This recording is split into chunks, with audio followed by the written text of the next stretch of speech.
Hello everyone, welcome back to my channel. Welcome to Debolina's kitchen and আমি হলাম দেবলিনা। তো আজকে আমরা বানাতে চলেছি একটা খুবই অভিনব একটা রেসিপি, যেটা হলো ব্রেড উপমা। ব্রেড উপমা একটা খুবই একটা চটজলদি রেসিপি, যেটা খুবই তাড়াতাড়ি বানিয়ে নেওয়া যেতে পারে।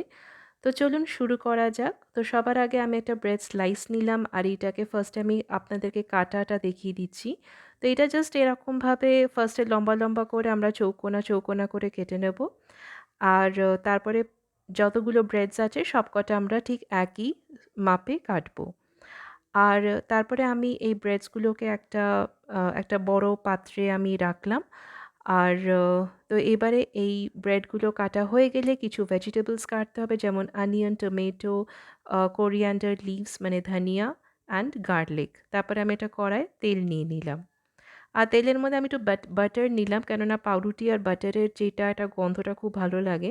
তারপরে আমি দিলাম জিরা অ্যান্ড সর্ষে দানা, আর একটু গার্লিক, রসুন, তারপরে পেঁয়াজ। তো সব মিলিয়ে আমি এইগুলোকে একটু ভেজে নিলাম, একটু নাড়াচাড়া করে নিলাম। তারপরে নাড়াচাড়া করা হয়ে গেলে আমি একটু কারি পাতা ছড়িয়ে দিলাম। কারি পাতা আগেও দেওয়া যেতে পারে, কিন্তু কারি পাতা অ্যাকচুয়ালি একটু কালো হয়ে যায়, পুড়ে যায়। সেই জন্য আমি পেঁয়াজ ভাজার পরে কারি পাতা দিলাম, আর একটু লঙ্কা দিলাম, আর আমি গোটা লঙ্কাই দিলাম। আপনি চাইলে লঙ্কা কুচিও দিতে পারেন।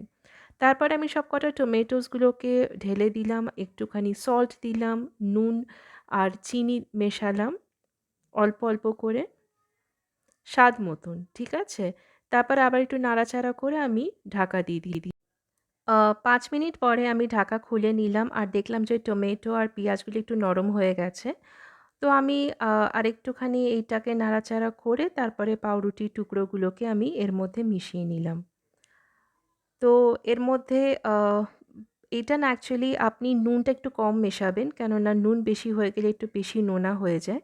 তো নুনটা একটু কম মেশাবেন, আর পাউরুটিতে না অলরেডি নুন থাকে।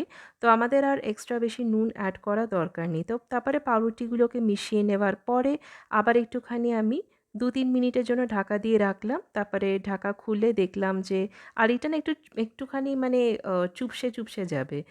তো আ তো তারপরে আমি লাস্টে একটু ধনে কুচি দিলাম। তো ধনে পাতা কুচি দিয়ে এটাকে আমরা পরিবেশন করব।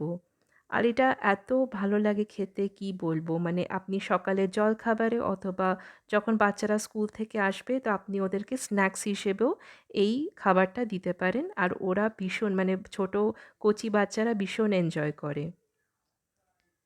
তো তাহলে যদি আপনাদের এই রেসিপিটা ভালো লেগে গিয়ে থাকে, তো আমার চ্যানেলে অবশ্যই সাবস্ক্রাইব করবেন, আর একটা লাইক অ্যান্ড শেয়ার করতে ভুলবেন না। আর প্লিজ আমাকে কমেন্ট বক্সে জানাবেন যে আপনার এই রেসিপিটা কেমন লাগলো। তো আজকের মতন ভিডিওটা আমি এখানেই শেষ করছি। আবার দেখা হবে একটা নতুন ভিডিওতে। তো tata, bye bye, take care, খুব ভালো থাকবেন আপনারা।